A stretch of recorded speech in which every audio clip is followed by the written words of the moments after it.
The Techno Demons, also known as Kui Kong Nke, represent a terrifyingly destructive new villain faction within the home animation series. The introduction of these formidable foes serves as a brilliant narrative device to bring deceased characters back into the overarching story. Instead of merely resurrecting them, the characters are transformed into horrifying mutated cyborgs possessing unnatural strength and, frequently, a complete loss of their former sanity and reason. Here is an in-depth summary of the characters who suffered this dark rebirth. Stin Demon Techno, power rating, 8 out of 10 stars.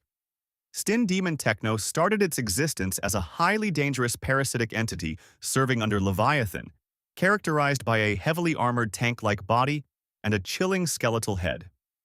Upon being reborn and integrated into the Techno Demon ranks, it was completely stripped of its organic nature, becoming a cold, emotionless machine encased in thick, gray armor.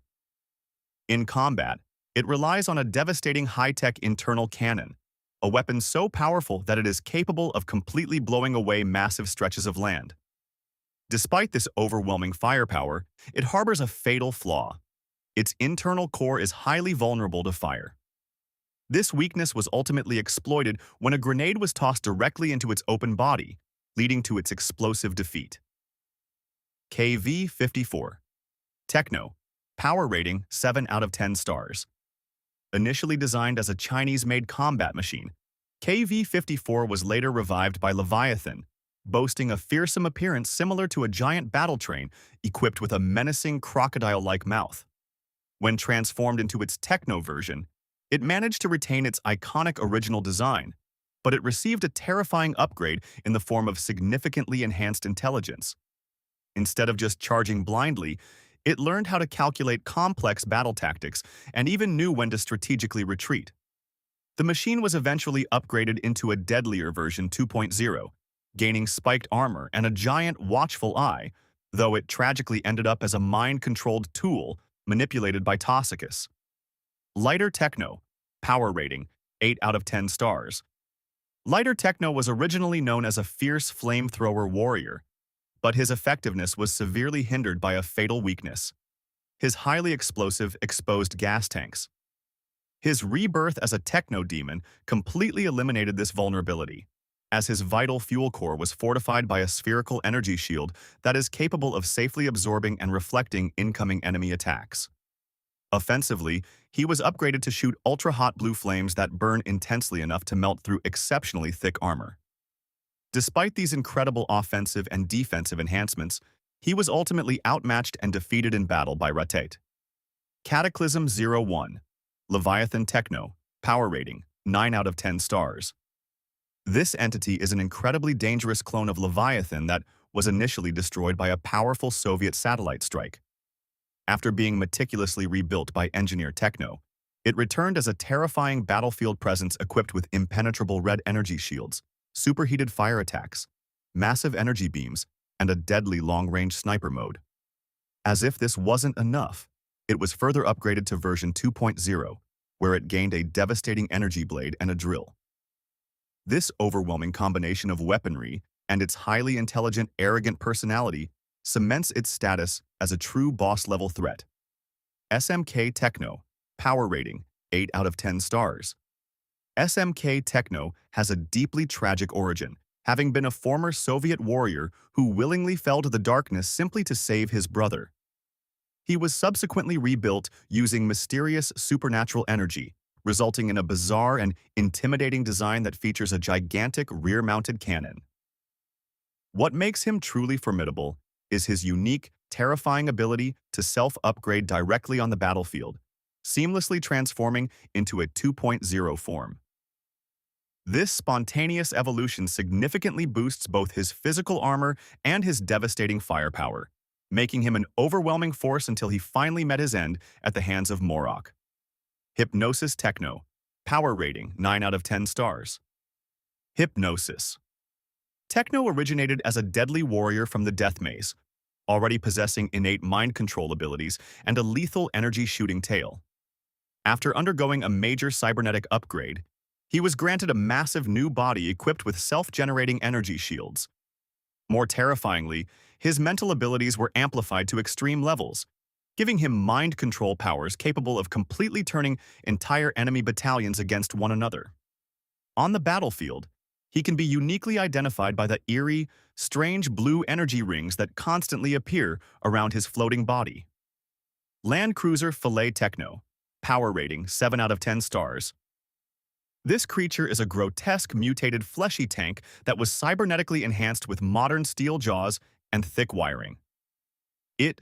Today, we are looking at a tactical dossier on the cybernetic Techno Demon Legion, analyzing their individual combat capabilities, weaknesses, and power ratings on a scale of 7 to 9. But right off the bat, evaluating these units purely in isolation really limits the depth of the military. Tactical analysis. Yeah, I am so glad we are starting there because, the lore in this document is incredibly imaginative. Right, oh definitely. We're looking at these terrifying cybernetic reincarnations, these techno demons, and the author has clearly poured a lot of love into outlining what each one can do. But when you write a military faction, the terror doesn't just come from, the size of the gun, right? It comes from how the squad actually moves. Exactly, it's like when you read the specifications for a modern fighter jet, it gives you a perfect picture of an engineering marvel. But the jet never flies in a vacuum, right? No, of course not. It flies in formation, and right now, reading through the profiles for Stin Demon, Hypnosis Techno, and KV-54, it feels a bit like reading RPG character sheets. They are completely separated. Yeah, very much so. So a key theme running through this material seems to be individual firepower. Is there a risk that focusing solely on isolated stats overlooks how an actual military legion operates? It's honestly like assessing chess pieces without ever considering how a knight and a bishop might work together to trap a king. That chess analogy is spot on. And the weakness here is that the text describes individual assets, like Stin Demon's land destroying cannon, or a Hypnosis Techno's battalion turning mind control, but fails to explore how these assets operate synergistically as a cohesive military force. Yeah, treating a legion as just a list of solo fighters. Exactly by doing that, the material misses the opportunity to analyze true battlefield doctrine. The suggestion here is to integrate a combined arms analysis that explores unit synergies, demonstrating how different demons cover each other's blind spots, or, amplify each other's strengths to form advanced tactical formations right. Okay, let me play devil's advocate for a second, because I want to understand how a writer actually implements that. Let's take KV-44, okay? The text describes it as a giant battle train that was given a massive intelligence upgrade, allowing it to calculate complex battle tactics and execute strategic retreats right. The tactical train, yeah. But as a standalone fact, I'm struggling to see the terror there. If I'm an enemy commander and I see a train retreating, I'm just gonna blow up the tracks or ignore it. How does a retreating train fit into a combined arms nightmare? That is a great question, and it highlights exactly why we need those concrete examples of synergy. What if KV-54 isn't retreating out of fear? Okay. What if its advanced tactical calculations are being used to bait you? Let's paint the battlefield scenario. Your forces think they are routing this giant train. Morale is high. Sure, we're winning, right? Your frontline commanders push forward, breaking their own defensive formations to chase KV-54 down a ravine, but KV-54 is calculating the exact vector to pull your army into a designated kill zone. Oh wait, a kill zone managed by Hypnosis Techno. Oh wow, okay. I see the geometry of that now, Hypnosis. This Techno has that area of effect. Mind control, exactly. So the enemy chases the train. They get funneled into this narrow valley. The blue energy rings of Hypnosis Techno light up the ridges, and suddenly the pursuing battalions turn their weapons on their own men. Yes. Do you see how that completely changes the reading experience? It's totally different. You aren't just reading two character profiles anymore. You are watching a dynamic, terrifying military strategy unfold. KV-54 provides the mobility and the bait, while Hypnosis Techno provides the trap. That makes so much more sense. It forces the reader to realize that engaging one demon means you are likely stepping into a trap set by another. Exactly. I want to try one. Let's look at Land Cruiser Filet Techno and Cataclysm 01. Go for it. How do you see them interacting? Well, the text notes, Land Cruiser Filet has unparalleled aquatic mobility. Right, essentially, operating like a heavily armed naval warship. Yeah, on the other hand, Cataclysm 01 has this deadly long-range sniper mode. If the author puts them on the same battlefield, instead of separate pages, you could have the land executing naval flanking maneuvers from the coast, bombarding the beaches exactly, while Cataclysm 0 provides sniper overwatch from a secure, elevated position inland. I love that. Think about the psychological impact on the enemy. Infantry caught in the middle right. It creates a classic strategic bind, like a lose-lose scenario. Yeah, if the infantry takes cover in the trenches to avoid Cataclysm 0, one sniper fire, they are entirely stationary targets for the land cruiser's artillery. Shells coming from the water. Yeah, but if they scramble out of the trenches to return fire at the cruiser, they step out of cover and get picked off by the sniper. That is exactly how real militaries think. You never want to give your enemy a single problem to solve. You want to give them overlapping problems, where the solution to one gets them killed by the other. Right, and this combined arms approach also helps explain how the Legion protects its more vulnerable assets. Look at SMK Techno and Lighter Techno. Oh, SMK Techno is an interesting one. Tactically, his defining trait is the ability to seamlessly self-upgrade to his 2.0 directly form on the battlefield right. I imagine that process takes a little bit of time, though, which leaves him incredibly exposed. It would have to, wouldn't it? A mid-battle metamorphosis is a massive vulnerability, but then you have Lighter Techno, who possesses a spherical energy shield that can safely absorb and reflect incoming enemy attacks. So you use Lighter Techno as a mobile forward vanguard. Exactly, Lighter pushes forward, projecting that spherical shield to absorb the heavy incoming fire, which buys SMK Techno the time he needs to safely self-upgrade. Behind the line, yes. By combining a defensive force multiplier with a vulnerable scaling asset, the author creates a narrative of tactical dependency. It proves that the Techno Demons aren't just a random assortment of monsters, right? They are an orchestrated, interlocking army, which is so much more intimidating. Absolutely, but here's the thing. Once you establish that these demons fight as a synchronized nightmare, you run into a new problem. How does an army actually take them down? Because the current breakdown of vulnerabilities lacks a standardized threat assessment framework, making the tactical countermeasures feel inconsistent. In what way? Well, the author provides a lot of detail on how these machines can be broken, but it feels a bit like a trivia game. Like the text notes that throwing a grenade into Stin's open core is a fatal weakness. Yeah, but then on another page, it notes that Fishrun's downfall was his inability to comprehend Morak's magic right. That makes sense, but could the evidence also support a different conclusion? If we treat all weaknesses as exactly the same thing, doesn't that dilute the military angle the author is going for? One requires a bomb squad, the other requires a wizard.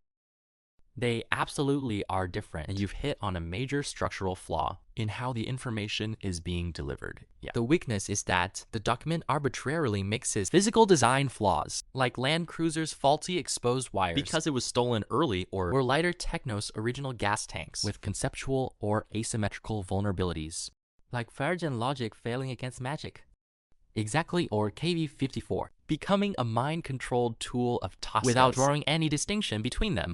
And from a battlefield commander's perspective, I don't just want a list of fun facts about how a machine died in the past. I want operational intelligence. I want to know what to deploy tomorrow precisely. The suggestion appears to categorize the vulnerabilities using precise military terminology to guide the reader on specific countertactics and exploitation strategies. I really like the sound of that. So how would we go about categorizing them? What do we call a weakness? Like an open core or an exposed wire? Let's start with the tangible physical flaws. The author could classify Stitch and Demon's Fire vulnerability and Land Cruiser Phila's exposed wiring under a specific subheader like structural kinetic flaws. Structural kinetic flaws, that makes sense because these are defects. The actual engineering of the chassis. Yes, it's a hardware problem. And the text should explicitly note that these flaws require targeted kinetic strikes or sabotage to exploit right.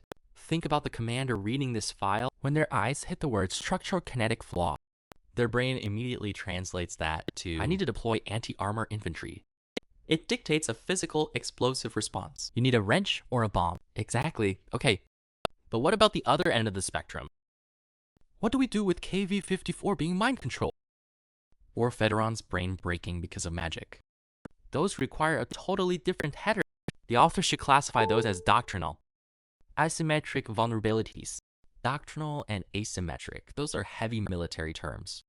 It implies that the enemy isn't being defeated by superior firepower, they are being defeated by a completely different rulebook. That is exactly what it implies.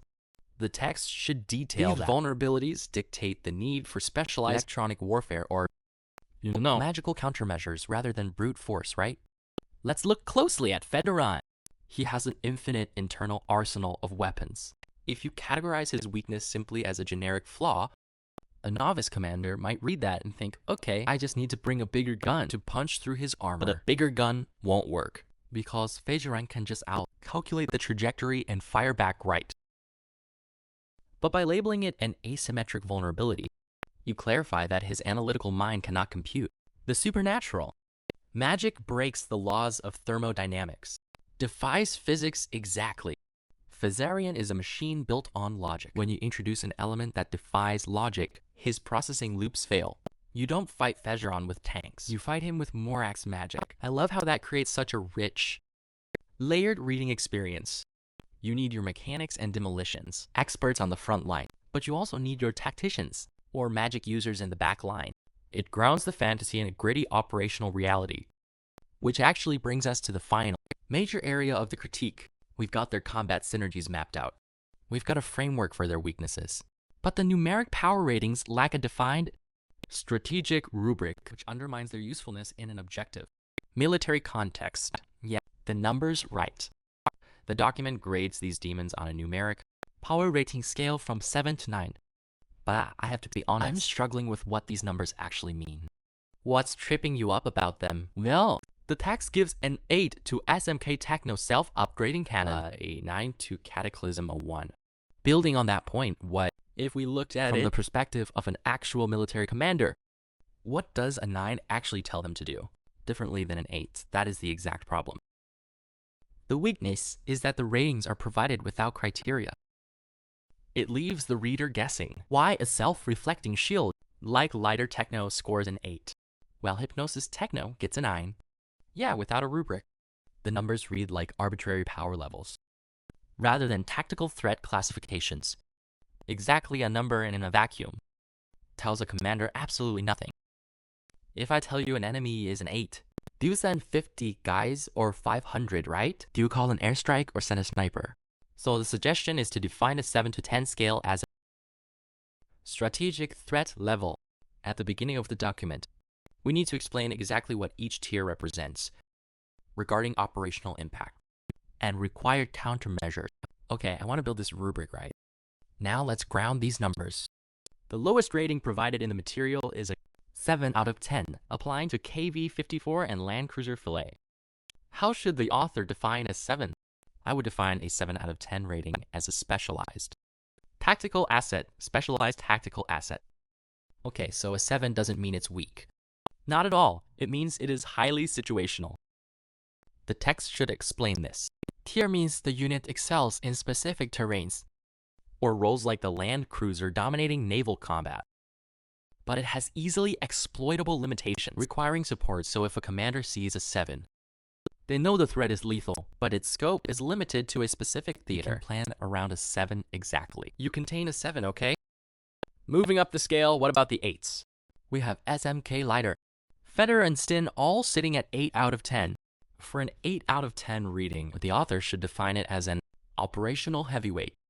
This indicates a unit capable of breaking enemy lines independently with overwhelming firepower or infinite internal arsenals. So the leap from a 7 to an 8 is the leap from needing specialized support to being an independent line breaker, right? Stin Demon, it can blow away massive stretches of land with its cannon that actively alters the geography of the battlefield.